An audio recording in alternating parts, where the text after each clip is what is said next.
हमारे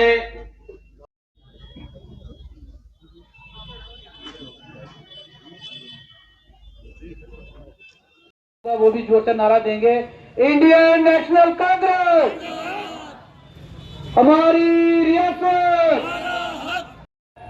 और पुरानी मंडी में जो आज जो रोहित शर्मा द्वारा या आज कार्यक्रम, इसमें जो सबसे बड़ा कंसर्न है वो ये है कि अगर आप गवर्नमेंट ऑफ इंडिया की क्लेम्स सुने, 2019 में उन्होंने जम्मू कश्मीर को लेके पहले जो अपना स्टैंड दिया था, वो कहते थे कि जी 370 जो है वो उसकी वजह से आतंकवाद है, 35A की वजह से आतंकवाद है।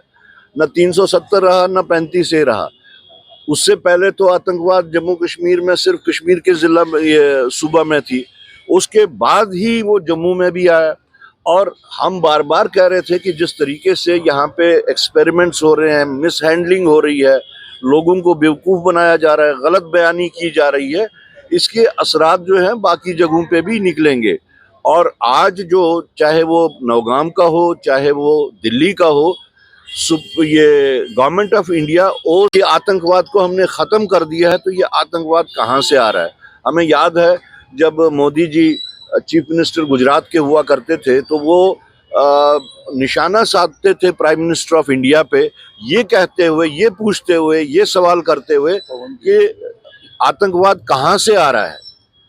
वो कहते थे कि वो बॉर्डर से आ रहा है, वो क्यों नहीं कंट्रोल किया जा रहा। तो आज वही सवाल उनके ऊपर भी उठता है कि आप जिन चीज़ों के ऊपर एतराज़ात करते थे, आज आप वो खुद देख रहे हैं। तो आपका जो क्लेम्स हैं, बार बार के जो दावे हैं आपके, वो क्या हुए? सर, आखिर में जिस तरह से श्री माता वैष्णो देवी कटरा में जिस तरह से मेडिकल इंस्टीट्यूट चलाया जा रहा है, वहाँ पर मुस्लिम स्टूडेंट्स को मुस्लिम स्टूडेंट्स की सीट्स को लेकर जो है यहाँ पर बयानबाजी आ रही है कि जो है वो दी गई है। दिस इज कंप्लीट विशेषण ऑफ द सिचुएशन। ये जो उनका एजेंडा है, यहाँ मुल्क में हमने जो गंगा जमुना तहजीब थी और है और रहेगी, हम चाहते हैं कि लोगों में उस चीज़ का वो सामने आए कि एक पर्टिकुलर पार्टी किस तरीके से यहाँ पे मजहब के नाम पे, जब उनके पास मुद्दे कोई नहीं है, इकोनॉमी को आप देख लीजिए, फॉरेन अफेयर्स को देख लीजिए, रिसेशन को देख लीजिए, इन्फ्लेशन को देख लीजिए, when they have nothing to explain to the people of the country, तो उन्होंने जो ये मुद्दे उठाए हैं, ये सिर्फ और सिर्फ उनके फेलियर्स की वजह से है। और वो जानते हैं कि हम इस चीज़ से लोगों का ध्यान भटका सकते हैं। तो हम बहुत पहले से कहते आ रहे हैं कि प्राइम मिनिस्टर साहब और होम मिनिस्टर साहब की लेवल के लोग, जिस वक्त उन्होंने पार्लियामेंट से बाहर भी, जम्मू कश्मीर में जब इलेक्शंस थे उस वक्त भी उन्होंने प्रॉमिसेस किए, एश्योरेंसेस दी कि हम जल्द ही स्टेटहुड रिस्टोर करेंगे। और साथ साथ में सुप्रीम कोर्ट की तरफ से भी एक डायरेक्शन थी कि जल्द से जल्द रिस्टोर किया जाए। तो उसके बावजूद भी उनकी आनाकानी से हम मजबूर हो गए कि इस अंधी, बहरी, गूंगी सरकार को जगाने के लिए एक जद्दोजहद की जाए। और वही जद्दोजहद लेके हम पिछले कई महीनों से, तकरीबन अब 9 महीने हो गए, इंडियन नेशनल कांग्रेस को, हमारे तमाम सीनियर साथियों को लेके हम जम्मू कश्मीर के हर कोने में पहुँचे, हर ज़िले में पहुँचे। और उसी सिलसिले में आज हम पुराने जम्मू में भी आए हैं अपना वो पैगाम लेके, जो कि सिर्फ कांग्रेस का ही मुद्दा नहीं है या कांग्रेस पार्टी के लीडर्स का ही मुद्दा नहीं है, ये जम्मू कश्मीर के 1 करोड़ 40 लाख लोगों का मुद्दा है।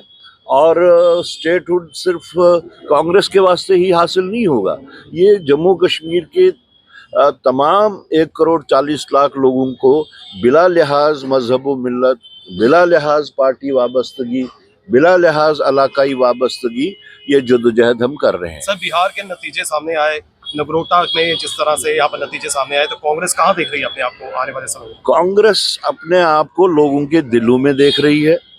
और बिहार का जो नतीजा सामने आया, उससे ये साबित होता है कि राहुल गांधी जी ने, जो पहले से ही पूरे मुल्क को चेतावनी दी थी कि ऐसा जो भी सरकारें बन रही हैं वो चोरी की बुनियाद पे बन रही हैं, वोट चोरी की बुनियाद पे बन रही हैं।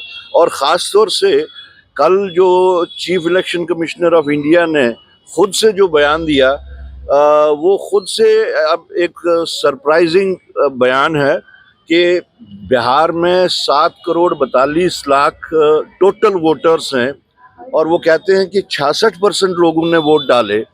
लेकिन जिस वक्त वो बताते हैं टोटल वोट्स कितने कैलकुलेट हुए तो वो 7 करोड़ 45 लाख वोट थे। तो वो खुद से इस चीज़ को मानते हैं इस बात से कि यहाँ पे बाज़ाब्ता एक ऑर्गेनाइज तरीके से, एक सिस्टमेटिक तरीके से, एक जिसको कहें कि इलेक्ट्रॉनिक तरीके से किस तरीके से जो वहाँ पे के लोगों को जो उनका हक था उससे उनको वंचित किया गया। सर, जिस तरह से दिल्ली की बात करें, दिल्ली में आतंकी ब्लास्ट हुआ और उसके बाद नौगाम में जिस तरह से यहाँ पर घटना देखने को मिली, तो कहीं ना कहीं जो है प्रशासन के द्वारा कहा जा रहा है कि एक्सीडेंट